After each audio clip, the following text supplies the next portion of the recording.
Today I have a very exciting video that I'm sure a lot of you out there, specifically cigar lovers, have been waiting for quite some time, and that is a cigar video. In all of my time on YouTube and on Instagram, I have never had such a highly requested video. I mean, the amount of DMs, Instagram comments and YouTube comments that I've gotten about making a follow-up to the cigar video that I made around, I guess, just last Christmas or a little bit before, has been astounding, honestly. You know, you guys seem all very interested in it, and I know a lot of you out there who are also female want to get into cigars but don't really know where to start. Now, I know a lot of you will want to know, well, Mel, will you show us how to light a cigar? Will you enjoy one with us on camera?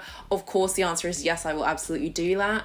But honestly, with the UK weather at the moment, or even if you're in the Western Hemisphere anyway, you know, it's very rainy, it's cold, it's windy. It's not the best setting to do that right now outside, especially. The cigar might not even light properly, right? I'm gonna wait a little bit for things to calm down, or potentially where I have a balcony if I'm staying somewhere. So please do stay tuned for that video. But in the meantime, for those of you that have been asking me and DMing me questions about how do I go and have my first cigar, where do I do it, how do I do it, what do I order, I'm going to hopefully give you a few answers that will make you feel a lot more comfortable about the process. But before I can get into the video, I of course have to do a quick disclaimer about obviously the topic at hand, which is tobacco.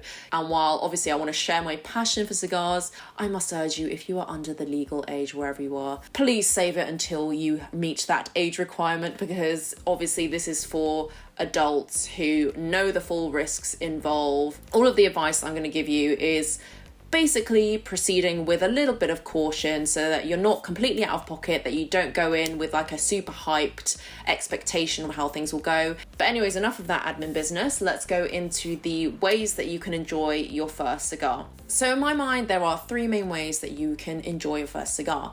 And the first one being probably the more obvious one, if you have had the luxury. Most people will see somebody, whether that's a family member or a friend, and get introduced by, I guess, like the word of mouth through someone they know, somebody who is a seasoned cigar lover, so they will know all the etiquette, they can light for you, they can talk a little bit about history and the culture behind it. So that would obviously be, I guess, the more comfortable option. But obviously I realized that with cigars being such a niche interest, and it's not something that is traditionally advertised, especially in pop culture, right? It's more kind of an undertone as opposed to billboards and adverts. So in that case, then the other two options that I'm going to be talking to you about are probably the more realistic and feasible for most of you out there. And certainly that was the case for me, given that I didn't know anyone prior to enjoying this hobby.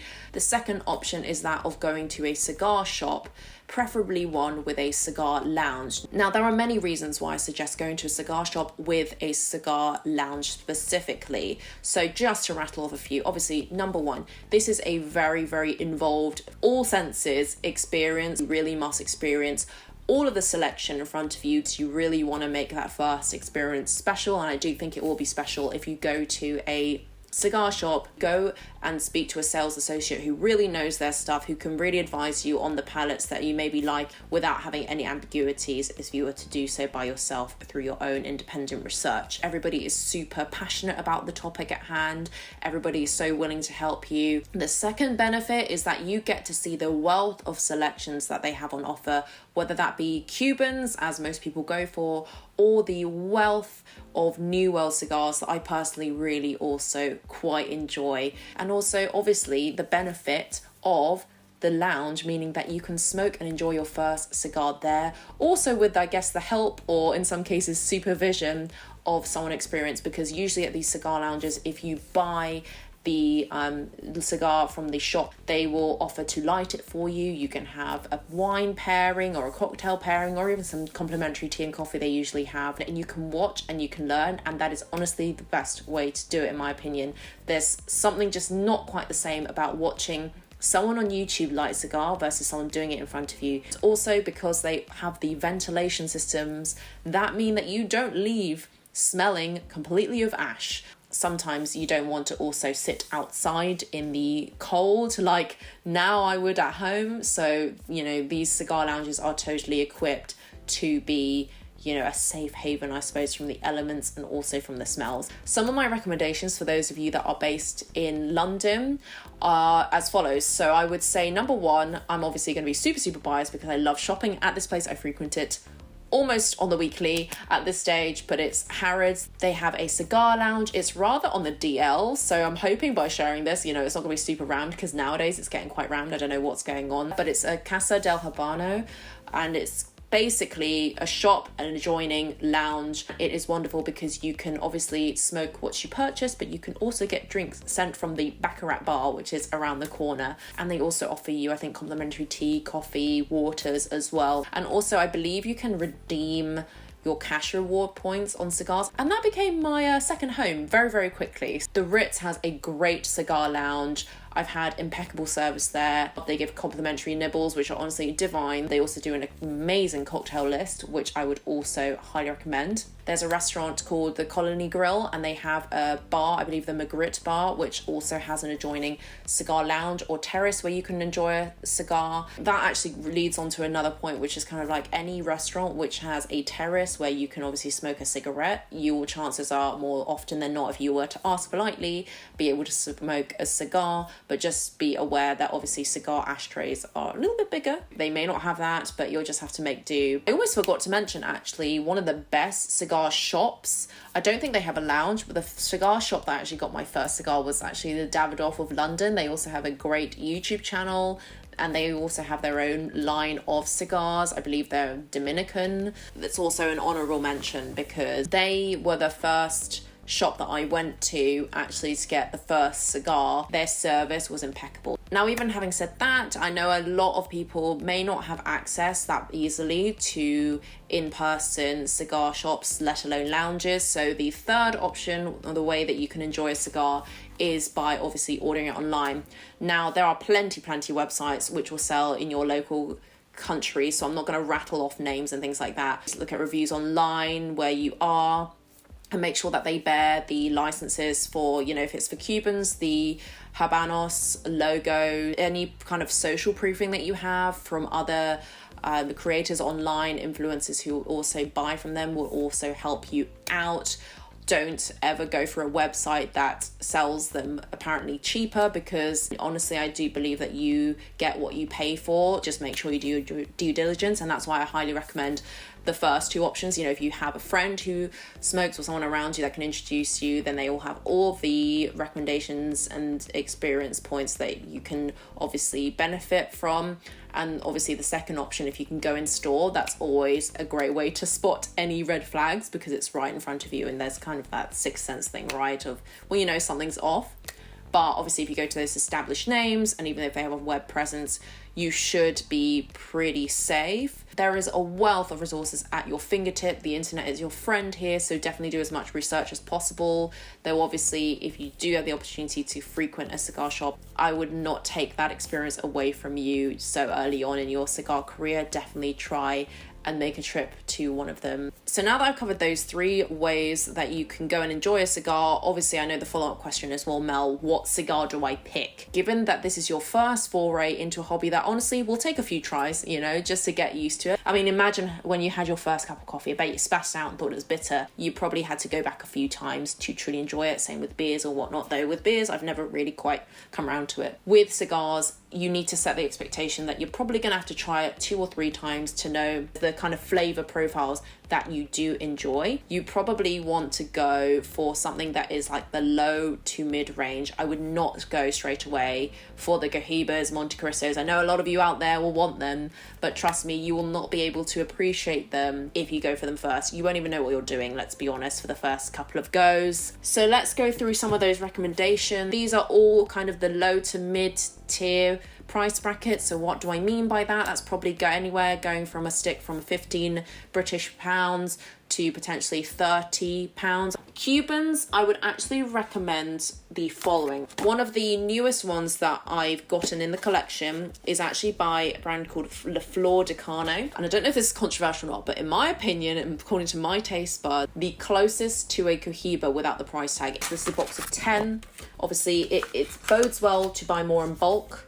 But for your first one, I would just buy a stick at a cigar shop and then decide. But this is the size They are basically like a Robusto typical size. So for me as a lady, I think this kind of size, a Robusto Petite Corona size, is perfect. You can also get smaller cigars, which are very cute and diddy. And actually this is another recommendation. This is the Quai d'Orsay cigar. This is a very small cigar. This is an Andorra exclusive, apparently. A half an hour smoke, where this one is probably a 45 minutes to an hour smoke. So just to give you a sense. Other potential options for you here is one that I have here from A Fuente or A Fuente.